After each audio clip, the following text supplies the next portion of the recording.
bagaimana menyikapi saudara kita atau kawan kita yang sedang berselisih ya, dan satu sama lain itu dia curhat kepada kita.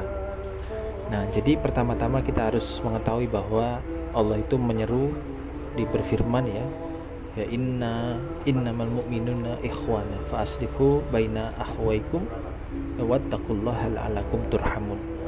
Jadi sebenarnya sejatinya sesama orang beriman itu adalah bersaudara.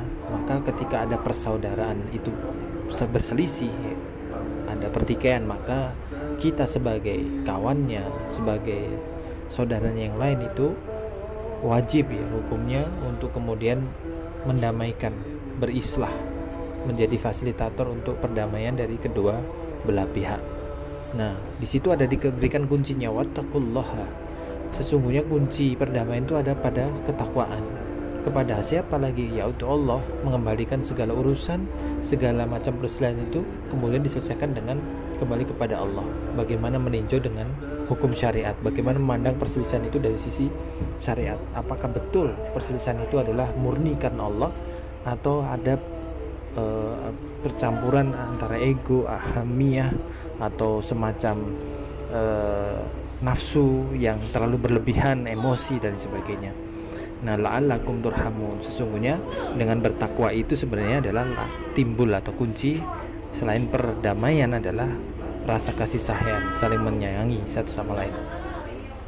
Nah, Rasulullah juga pernah bersabda kawan-kawan bahwa amalan mendamaikan saudara yang sedang berselisih itu adalah lebih utama daripada sholat, daripada puasa, daripada sedekah. Nah, maka sebenarnya ini adalah kesempatan penting bagi teman-teman jika pada posisi di mana kedua belah pihak itu yang saling berselisih itu curhat kepada kita ya, menceritakan apa yang terjadi pada dirinya berselisih dengan saudara kita yang lain. Maka sesungguhnya kita memegang masing-masing kunci dari dua orang yang sedang berselisih ini. Maka tugas kita adalah yang pertama, yang paling penting, jangan sampai ya, bagian dari implementasi pendengar terbaik ya, jangan sampai kita memberikan komentar yang tidak perlu ya, memberikan komentar-komentar yang misalkan mendukung kemarahan dia atau bahkan membuat dia semakin mendapatkan pembenaran. Jangan, cukup dengarkan dengan yang baik. Oh begitu ya, oh begitu, baik, masa sih gitu. Itu juga boleh kalau sifatnya lebih kepada bagaimana upaya untuk islah ya. Jadi pendengar terbaik itu tidak pasif teman-teman, tapi kita benar-benar aktif untuk merespon sesuai kebutuhan, sesuai keperluan dan misi. Nah, dan kita yang paling penting lagi jangan sampai membuat yang sedang bercerita itu kemudian merasa dia terlawan oleh kita atau terpojokkan oleh argumen kita, bahkan merasa dia menjadi tidak lagi asik untuk mendengarkan cerita gitu ya. Nah, itu pintar-pintarnya kita membangun dan merespon dengan narasi kita. Nah, berikutnya begitu juga berlaku untuk saudara kita yang sebelahnya. Ya, pastinya dua orang ini kan mungkin menjelekkan satu sama lain ya, membongkar kekurangannya dan lain sebagainya gitu. Nah, tugas kita adalah menetralisir.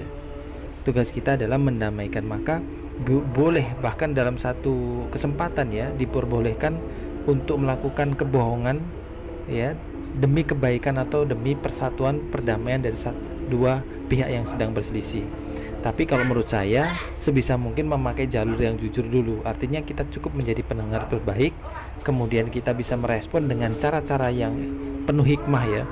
Ya, kemudian kita baru memberikan masukan ketika dia sudah selesai memberikan curahan hatinya, komentar dan lain sebagainya tentang perselisihan itu. Kemudian kalau dia meminta pendapat gimana menurut kamu dan lain sebagainya, maka kita baru bisa memberikan respon.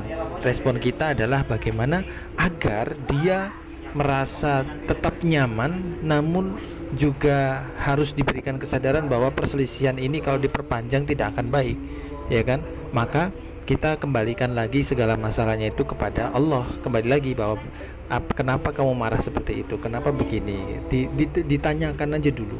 Jangan sampai langsung diberikan pernyataan yang membuat dia merasa terlawan ya. Jadi ditanyakan. Bahkan yang paling penting adalah berbicara tentang kronologis. Nah, jadi dari kronologis itulah bagian dari cara kita untuk menilai secara adil dari kondisi konflik yang sedang berlaku. Nah, begitu ya.